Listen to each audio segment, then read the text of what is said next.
Evangelho de João, capítulo 15. Evangelho de João, capítulo 15, para nós meditarmos nessa noite. Culto da família.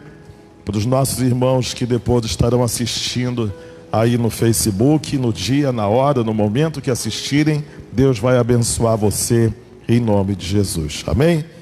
Evangelho de João, capítulo 15, versículo 5 em diante.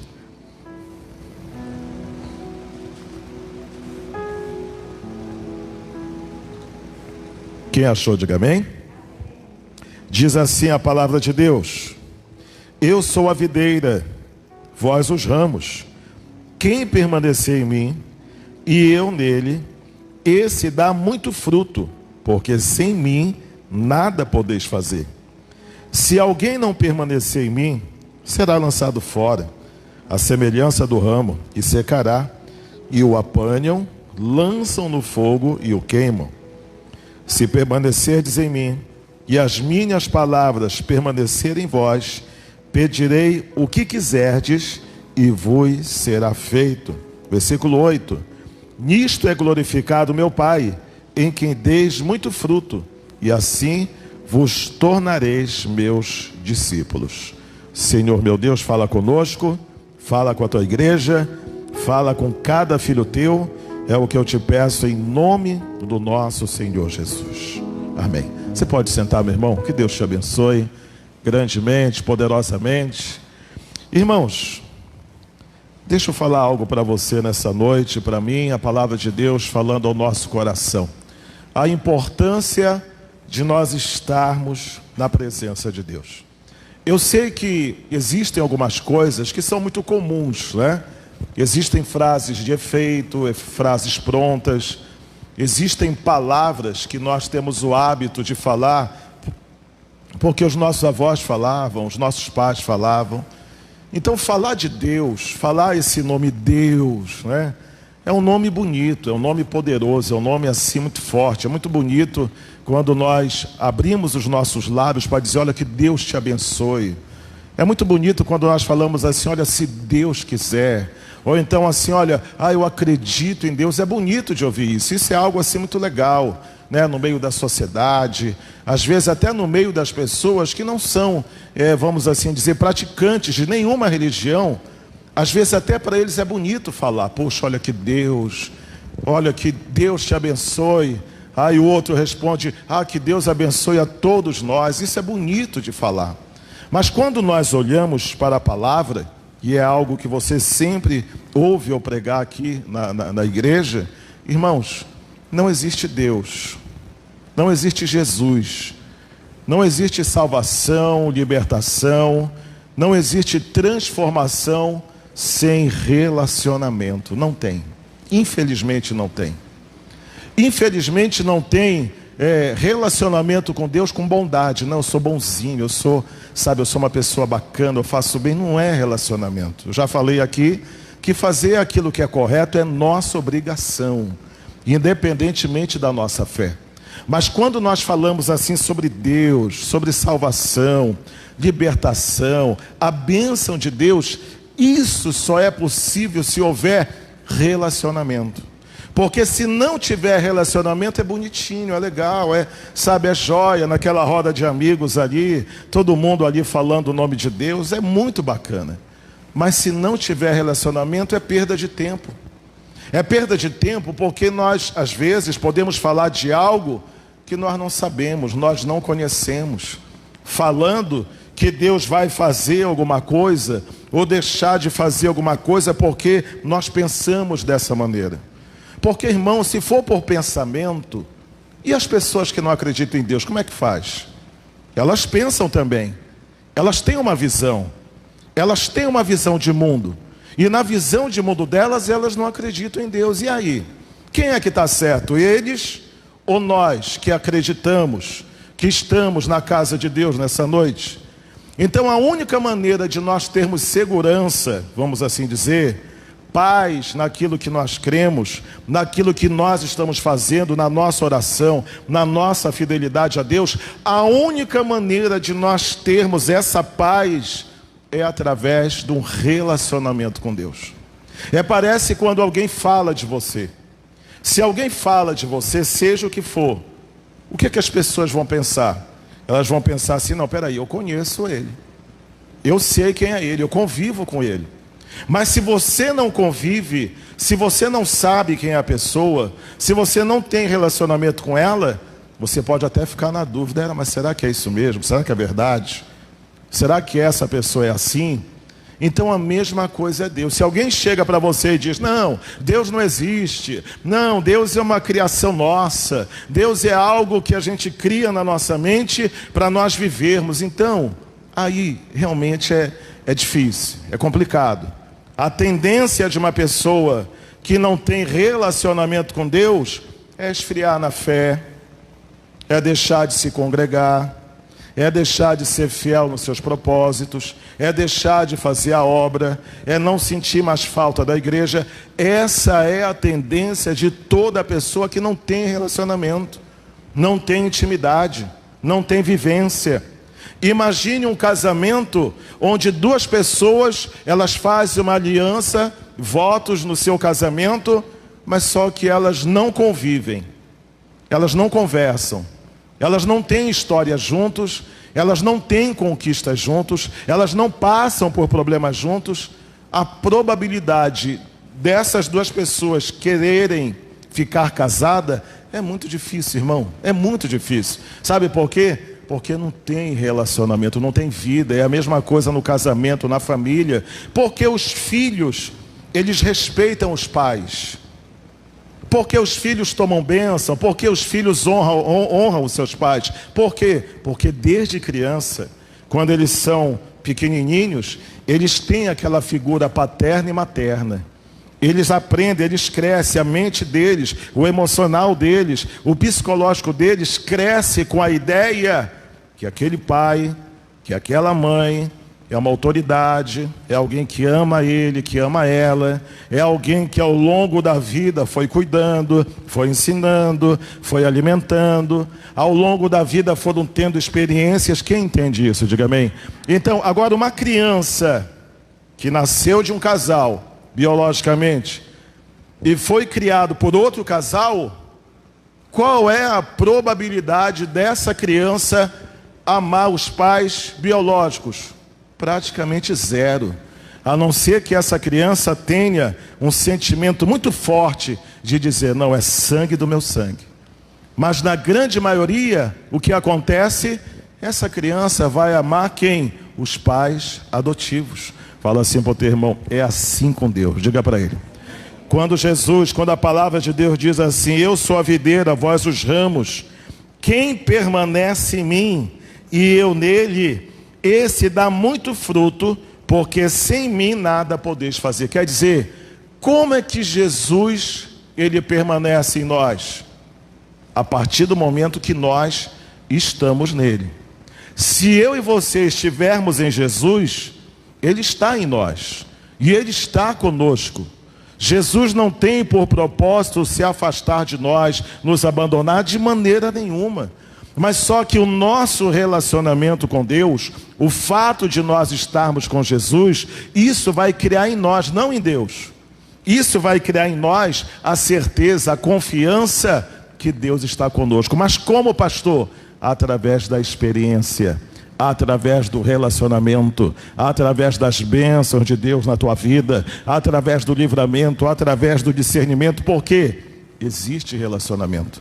Fala assim para o teu irmão: tem que ter relacionamento. Diga para ele. Já no versículo 6 diz: se alguém não permanecer. Pastor, mas como assim? Como é que alguém não vai permanecer? Irmãos, assim mesmo como as pessoas, elas entram em estado de divórcio, assim mesmo como as pessoas, elas se enjoam de uma atividade profissional, se enjoam de uma casa, se enjoam de uma roupa, se enjoam de alguma coisa que ela tem. Às vezes a pessoa, ela se enjoa da igreja, ela se enjoa de ouvir falar de Deus, ela se enjoa de orar, sabe, não quer mais orar. Às vezes as pessoas se enjoam. Às vezes a pessoa sem noção, sem esse relacionamento com Deus, o que ela faz? Ela começa a pedir, e as coisas às vezes começam a não acontecer. Aí, como não acontece no tempo dela, do jeito dela, o que ela faz? Ela vai se afastando. Ela vai saindo da presença de Deus. Para ela, estar na casa de Deus, estar em oração, estar meditando, é cada vez menos ou mais desnecessário. Não faz diferença. Hoje eu não vou para a igreja. Não, semana que vem, daqui no outro mês. Não, pastor, eu estou com uma dorzinha no pé, hoje eu não vou. Então, se não tiver esse relacionamento, se não tiver essa vida com Deus, se não for uma prioridade, realmente, irmão, qualquer um de nós, eu, pastor, pregador da palavra, eu posso também não querer mais permanecer na presença de Deus. Você já parou para perceber, você já notou que, por exemplo, geralmente as pessoas que crescem, seja na sua empresa, no seu trabalho, na sua atividade profissional, as pessoas que têm sucesso, geralmente essas pessoas são aquelas que mais se envolvem, por exemplo, as que mais se dedicam, as que mais trabalham, as que mais se esforçam, as que mais estão dispostas por aquele objetivo, por aquele sucesso, geralmente são essas pessoas. Ninguém cresce acima da sua capacidade. Ninguém cresce. Ninguém cresce acima da sua preparação. Sabe por quê? Porque se nós crescermos acima da nossa capacidade, quando nós estivermos lá em cima, nós vamos cair novamente para o lugar que nós estamos, ou até mais baixo ainda. Porque não estamos preparados. Não estamos capacitados. Nos esforçamos até aqui, até no meio. Mas paramos no meio.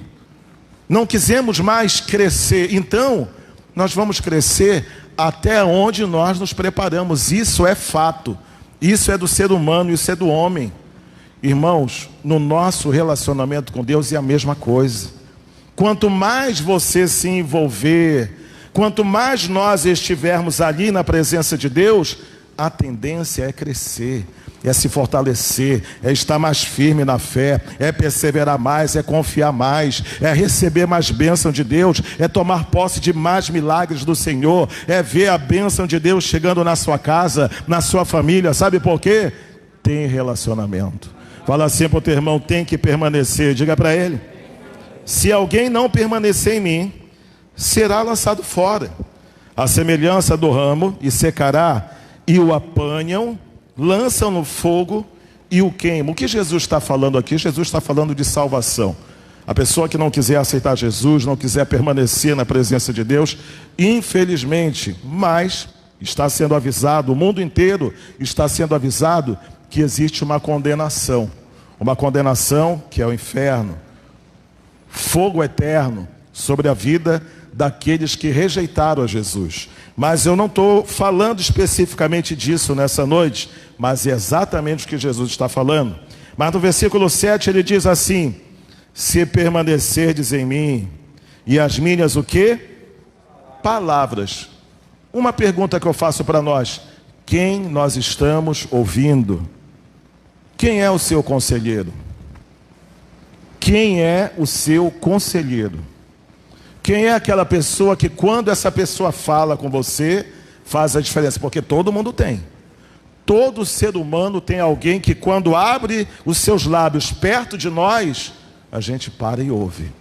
Ou é o chefe, ou é o pai, ou é a mãe, ou é o namorado, ou é a namorada, ou é o marido, ou é a esposa. Alguém fala conosco, e quando essa pessoa fala, a gente aceita. Isso é do ser humano, não tem jeito. O ser humano, ele tem uma tendência a ouvir aquela pessoa que de alguma forma chama a sua atenção, ou pela capacidade, pelo entendimento, pelo conhecimento, pela experiência, não importa. Mas o texto está dizendo aqui, no versículo 7, se permanecerdes em mim, e as minhas palavras, quer dizer, a palavra de Deus, né? E as minhas palavras em vós, olha aí o fato, o que acontece: pedirei o que quiserdes e vos será. Você entende porque tem muitos pedidos não atendidos, você entende? Você entende porque a igreja está cheia de pessoas querendo resposta e não tem. Você entende porque na igreja está lotado, superlotado de pessoas no mundo inteiro, mas a vida dela não muda, porque ela não quer ouvir justamente aquele que pode mudar. Ela não quer ouvir justamente aquele que traz a vitória, que faz o milagre, que salva a família, não quer dar ouvidos. Então Jesus, ele é bem claro quando ele fala o quê? Sobre relacionamento. Fala assim para o teu irmão, tem que se relacionar com Deus. Irmãos, pode ser que um dia nós possamos estar com preguiça. Preguiça de quê, pastor? De orar, meditar, vir para a igreja. Pode ser que um dia, todos nós, a começar por mim, possamos estar com preguiça um dia. Não, hoje eu não vou, hoje eu não quero, hoje não dá para mim. Irmãos, mas essa preguiça, esse desânimo, vamos assim dizer, essa falta de motivação, ela pode fazer falta na nossa vida em algum momento. Porque a partir do momento que nós começamos a liberar, começamos a dar força para a preguiça, para o desânimo, hoje eu não vou orar, hoje eu não vou meditar, hoje eu não vou para a igreja, isso pode criar no nosso coração um hábito, né? E geralmente nós, como seres humanos, temos uma capacidade tremenda de criar o quê? Maus hábitos. Temos mais tendência de criar um péssimo hábito do que um bom hábito. Dizem que para um hábito se tornar uma escolha, seja lá o que for, se tornar um hábito tem que ser para mais de 30, 40 vezes nós fazendo isso todo dia. E às vezes para criar um mau hábito é tão fácil, é tão simples, né? Então se nós criarmos esse hábito de hoje eu não vou ler. Não, hoje eu não vou para a igreja. Esse domingo eu não vou estar na igreja. Não, eu não vou orar hoje. Irmão, se nós criarmos esse hábito, se isso fizer parte da nossa vida, infelizmente o que vai acontecer? O que acontece com muitas pessoas. Vem para a igreja e não tem resposta. Vem para a igreja e não recebe aquilo que quer. Por quê? Não tem relacionamento fora da igreja. Sabe aquelas pessoas que batem na sua porta pedindo alguma coisa? Alguém já pediu alguma coisa lá na sua porta? Alguém já pediu? Tem pessoas que você vê, você percebe que são pessoas assim que ou estão necessitadas, ou existe um propósito ali bem claro. Irmãos, mas tem pessoas que só querem receber, não querem fazer um esforço, não querem trabalhar. Pessoas novas, pessoas com capacidade de vender, de trabalhar, de ganhar dinheiro, mas não querem, querem facilidade. Parece aquelas pessoas que aplicam golpes por aí, né? Chego para você, olha, aqui na igreja como aparece. De vez em quando aparece aqui um viajante. Olha, quem é o pastor da igreja? Ah, eu queria falar com o pastor da igreja porque eu sou não sei de onde, eu quero não sei para onde, aí morreu não sei quem, aí o fulano acabou a fralda e não sei mais o que, e eu estou precisando de R$10. Aí você pergunta, onde você mora? Não, eu moro em tal lugar. Passa 5 minutos, você pergunta de novo, ele já mudou de endereço, já não está mais no mesmo lugar.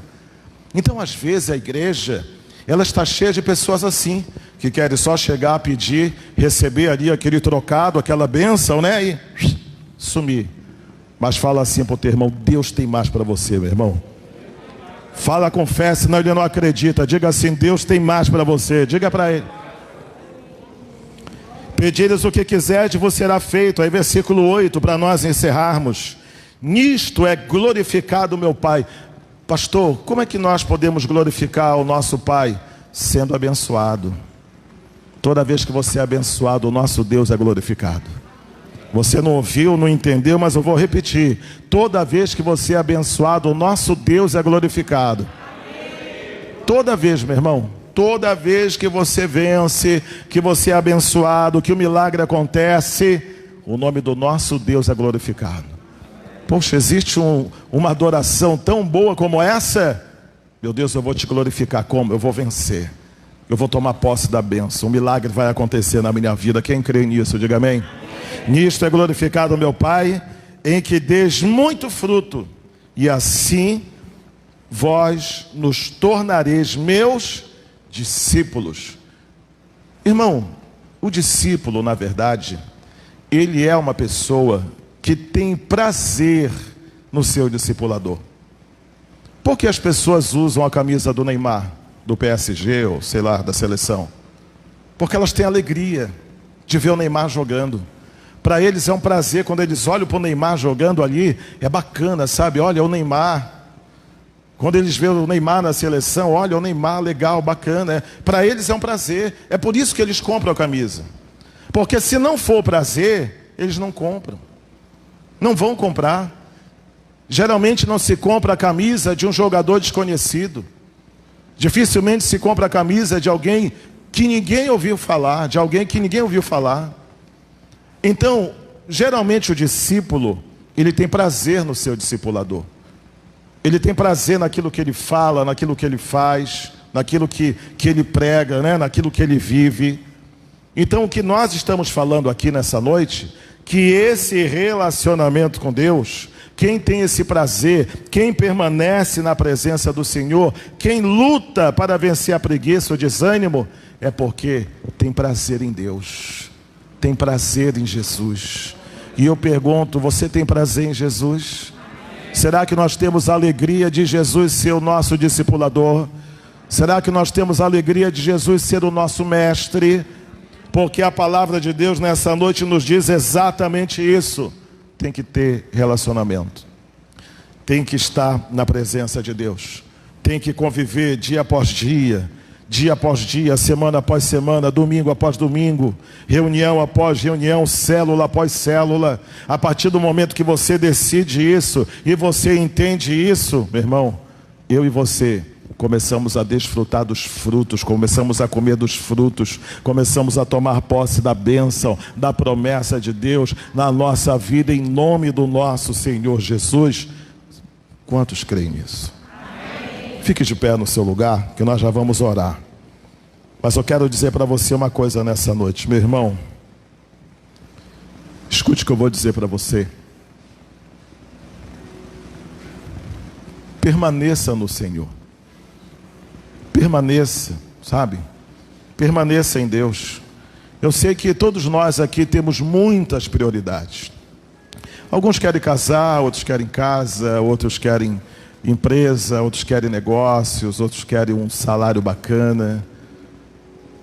Mas coloque como propósito no seu coração, dia após dia, esse relacionamento com Deus. Porque olha, para dar certo, tem que fazer.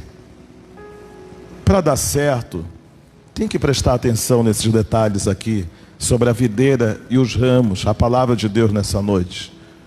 Porque se nós não fizermos isso, como é que nós vamos comprovar? Eu quero comprovar isso na minha vida dia por dia. Você quer? Você quer comprovar essa promessa de Deus, essas bênçãos de Deus para a tua vida? Fala assim para o teu irmão, vai ter que ter relacionamento. Eu tenho falado aqui ultimamente que às vezes, ao longo das nossas vidas, nós pensamos em algumas coisas, falando do mundo de um modo geral. Quantos alguma vez na vida, como eu já pensei, poxa, o dia que eu ficar rico, eu não vou trabalhar mais. Eu vou ficar só viajando, só passeando com a minha família. O dia que eu tiver uma grande empresa, eu vou, conhecer o mundo inteiro. Quantos já não pensaram nisso? Mas você sabia que geralmente as pessoas ricas, as pessoas que venceram, que mudaram de vida, elas não pensam dessa maneira. Elas não pensam assim. Porque a pessoa, ela se esforça tanto, ela se envolve tanto, ela trabalha mais do que o funcionário, ao ponto que ela sabe sim, que é bom tudo isso, e ela faz tudo isso. Mas ela não vive só viajando, só passeando. Ela não vive só para cima e para baixo, larga a sua empresa, larga os seus negócios, não. Ela está ali, porque ela sabe que quanto mais ela estiver ali, mais a sua empresa vai crescer, mais o seu negócio vai prosperar, mais rica ela vai ficar. Quem entende isso? Diga amém. Trazendo para a nossa vida espiritual, irmão, quanto mais você se envolver com Deus, quanto mais você colocar à prova essa palavra na sua vida, porque não adianta testar na vida de alguém. Meu filho, vem cá, eu vou testar em você, faz desse jeito aqui que eu quero olhar. Não. Por mais que alguém que nós possamos conhecer possa dar muitos frutos e alegrar o nosso coração, mas não é a mesma coisa quando você dá o fruto e quando você colhe desse fruto, quando você recebe a bênção de Deus. Às vezes as pessoas são abençoadas perto de nós. Quem fica feliz quando alguém é abençoado perto de você? Diga amém. Agora, quem fica mais feliz quando Deus te abençoa? Fala assim para o teu irmão: essa é a visão de Deus para nós. Isso é o que Deus tem.